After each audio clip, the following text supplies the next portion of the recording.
శాంటాస్క్ okay అది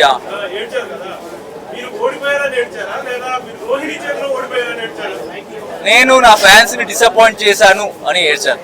emotional రీసెంట్గా mega చీఫ్ను ఓడిపోయాను కదా, ఆ టైంలో చాలా ఎమోషనల్ అయినా. ఎందుకంటే అంతవరకు చీఫ్ ఓకే, చీఫ్ అయితే బాగుంటుంది అనుకున్నా. నాకెందుకులే చీఫ్, నేనే బిగ్ బాస్ ఇంటి చీఫ్ అని ఉన్నా అక్కడ కూర్చొని. బట్ తర్వాత నా ఫ్రెండ్ వచ్చి, నా ఫ్యామిలీ వీక్లో వచ్చి చెప్పారు, ఫ్యాన్స్ నువ్వు చీఫ్ అవ్వాలని కోరుకుంటున్నారు, వాళ్ళ కోసమైనా చీఫ్ అవ్వాలి అని చెప్పాడు. సో అప్పుడు నేను గట్టిగా అనుకున్నా, చీఫ్ అవ్వాలి, ఈ వీక్ ఎలాగైనా చీఫ్ అవ్వాలనుకున్నా. బాగా ఆడినా. బట్ లాస్ట్లో నేను బ్యాలెన్సింగ్ గేమ్లో లెఫ్ట్ లెగ్ పెట్టిన బ్యాలెన్స్ చేయడానికి, రైట్ లెగ్ పెట్టకుండా. సో నాకు అది స్ట్రాటజీ పరంగా రాంగ్ అనిపించింది ఆ టైంలో.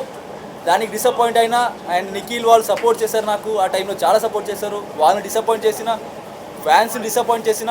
సో నాకు ఆ టైంలో చాలా ఎమోషనల్ ఫీల్ అయింది. ఆ టైం ఫస్ట్ టైం నేను ఏడ్చాను అనుకుంటా బిగ్ బాస్ ఇంట్లో. అది నాకు చాలా ఎమోషనల్ మూమెంట్ అంటే అది ఆ టైం.